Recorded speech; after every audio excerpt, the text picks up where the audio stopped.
Hello folks, Reloading Bench back with you once again. And what you have here in front of you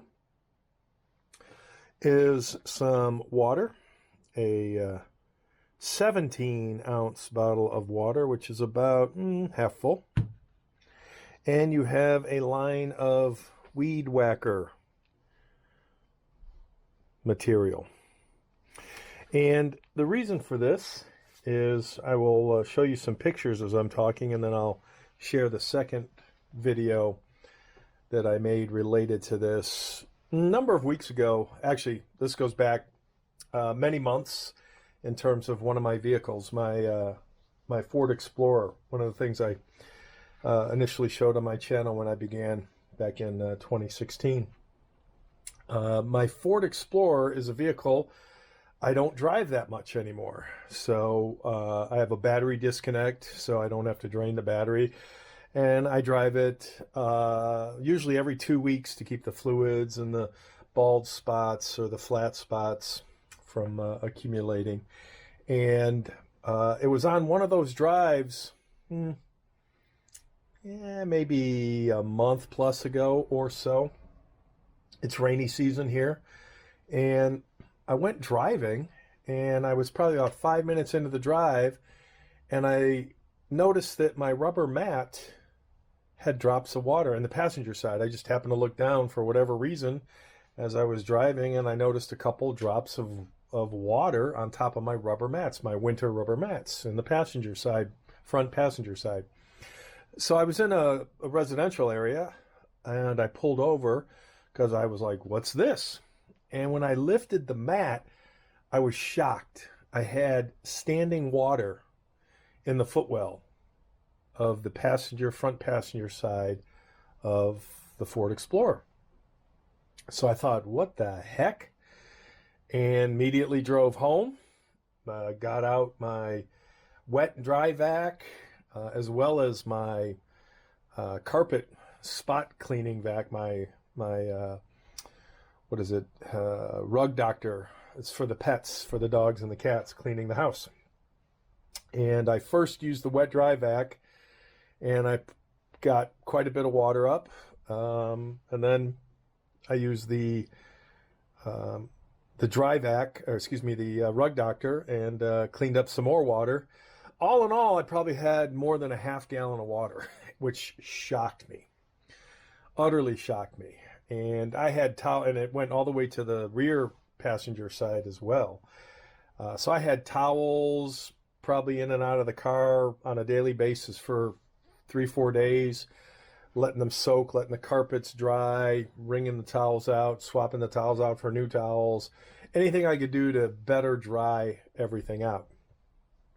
And when I went to look online for what would cause this, the two suggestions were check your Moonroof drain tubes and did you have a windshield replacement? And I had had my windshield replaced. So my first thought was, wow, there's something with the windshield. So then I got out my caulking gun and I caulked around what I thought was the area that water would come in. And then a week later it rained and I had water in the footwell again. So that wasn't it. So then I called the people who did my glass, and I'm like, yeah, what do I do about potentially a leaky window? And they're like, oh, lifetime warranty on the glass work. Bring it in and we'll check it out.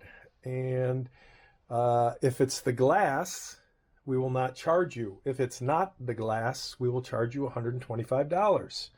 And then we will tell you where it's leaking, but we won't fix it because that's not what we do.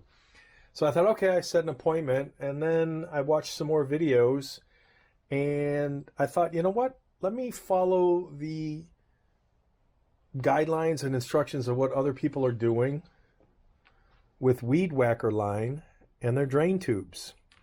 So I checked around the car. There's 4 drain tubes, 2 up front, 2 in the back with my moonroof area, sunroof, moonroof, whatever it's called. And there's no leaks on the driver's side, no wet carpet, and no wet carpet on the back of the car in the tailgate area on either side. So the only side was the passenger side. So I went and bought a spool of this stuff because obviously that's not long enough. Bought a 20-foot spool for like 10 bucks or so. It was 10 bucks. I don't remember how many feet, 20 feet, 125. I can't, you'll see it in the video. Again, 10 bucks.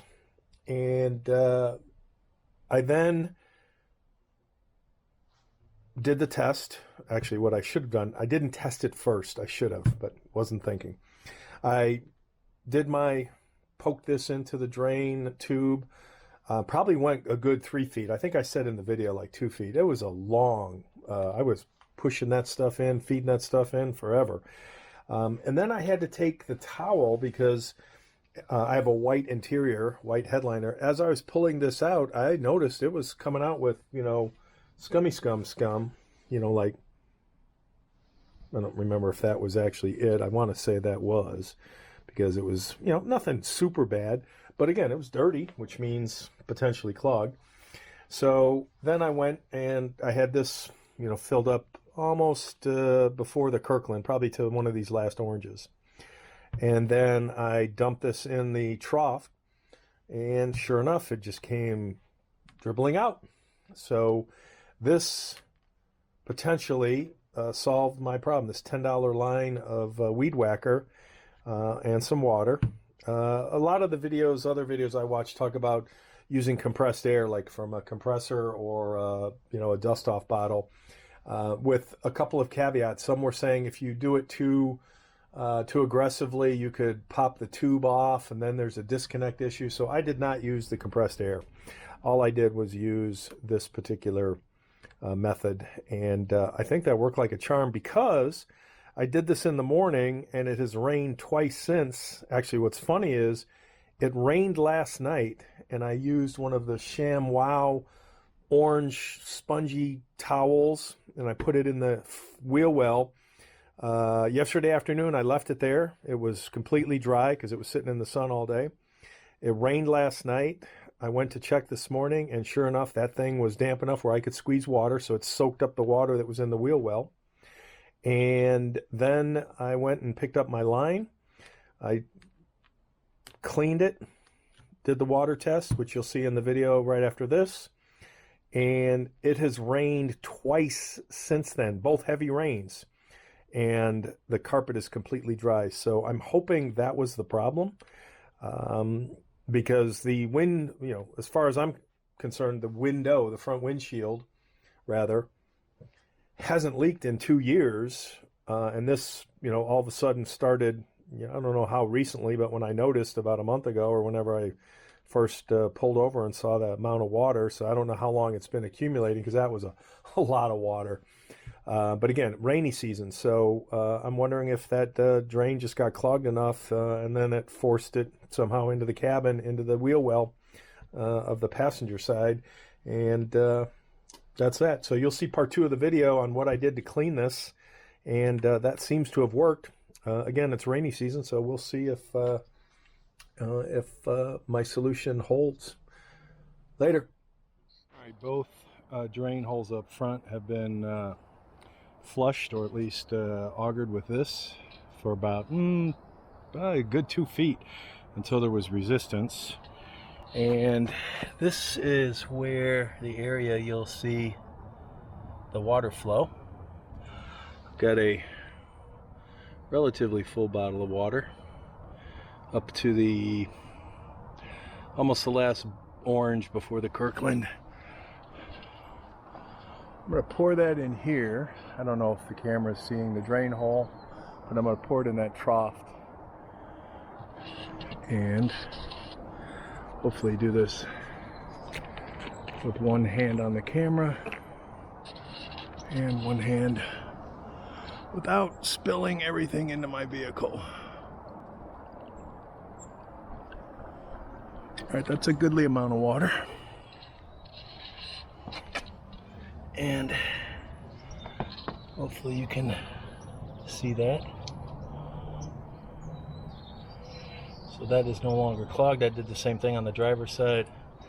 I didn't have any water accumulation on the driver's side or in the back of the vehicle, so I'm not going to mess with the other 2 drains. But it does drain.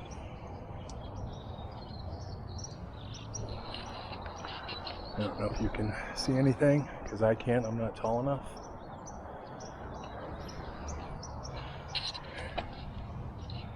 But again, that was, you know, a couple ounces of water. Where was it? It was up here, about a quarter to a third of the... All right, that's that.